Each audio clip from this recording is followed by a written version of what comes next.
Di surat Al-Hajj ayat 78, ayat yang terakhir, Allah berfirman, wajahidu fillahi haqqa jihadi wajtabakum wa ma ja'ala 'alaikum fid dini min haraj millata abikum Ibrahim huwa sammakumul muslimina min qablu wa fi hadha.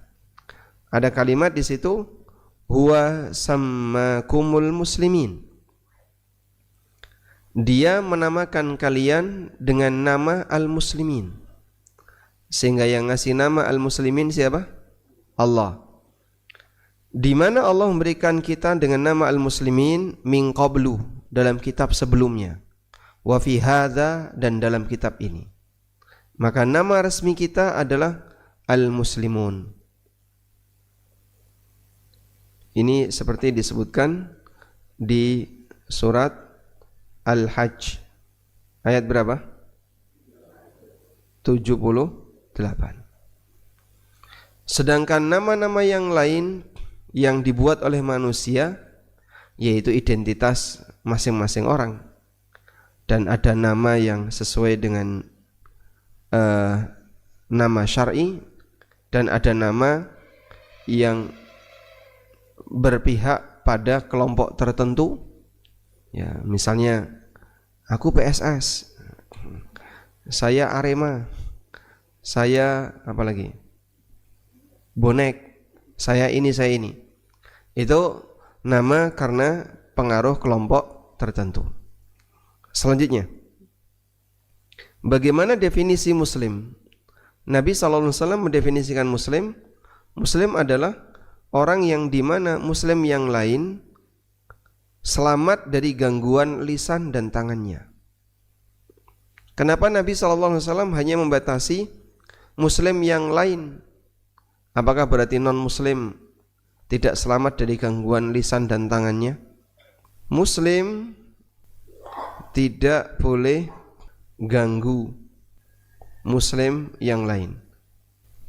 Bagaimana dengan non-muslim sekarang? Apakah muslim boleh ganggu non-muslim? Boleh enggak muslim ganggu non-muslim? Enggak boleh. Tapi kenapa di sini Nabi SAW tidak mengatakan al-muslimu man saliman nas min lisanihi wa yadi? Muslim itu adalah di mana seluruh umat manusia selamat dari gangguan lisan dan tangannya. Tapi yang disabdakan Nabi SAW, muslim adalah di mana seluruh muslim yang lain selamat dari gangguan lisan dan tangannya. Beliau tidak mengatakan man saliman nas, orang yang di mana muslim yang lain selamat dari gangguannya. Tapi yang beliau sebutkan adalah orang yang di mana beliau tidak mengatakan semua manusia selamat dari gangguannya, tapi yang beliau katakan adalah semua muslim selamat dari gangguannya. Kenapa demikian? Karena adanya syariat jihad.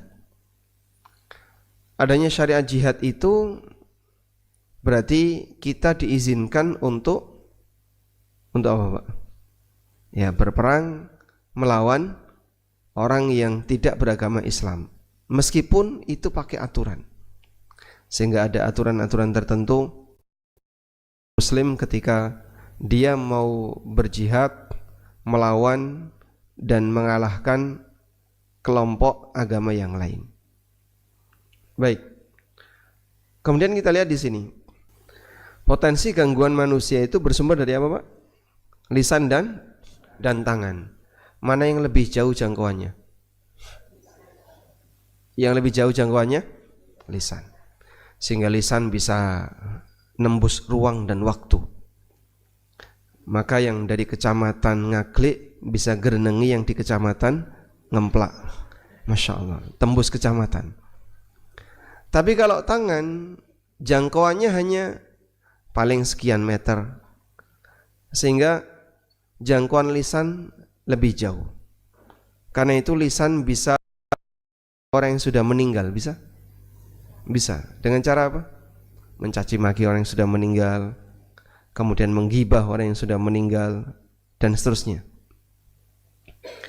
Karena itulah Rasulullah SAW ketika beliau sedang sedih, Nabi SAW mengatakan, Inna la nu'adzabu bihadza. Kita tidak disiksa oleh Allah disebabkan karena tangisan. Wa innama nu'adzabu bihadza. Tapi kita disiksa karena lisan. Dan banyak sekali orang yang terjerumus dalam perbuatan maksiat disebabkan karena tidak bisa menjaga lisannya. Karena itu seorang muslim, dia selalu menjaga lisan, tidak ngomong jorok, tidak suka melaknat, mencela, mengutuk orang lain, mencaci maki orang lain. Sampai Nabi SAW menyebutkan ini. Sibabul muslimi fusuqun. Mencaci maki seorang muslim adalah perbuatan fasik, dosa besar. Wa qitaluhu kufrun, dan memerangi kaum muslimin adalah kekufuran. Sehingga muslim menyerang muslim yang lain karena alasan misalnya duniawi atau karena alasan fanatisme terhadap golongan tertentu. Mungkin ya, ada orang yang menyerang orang lain karena beda klub sepak bola.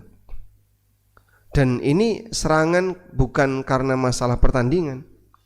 Serangan karena balas dendam misalnya.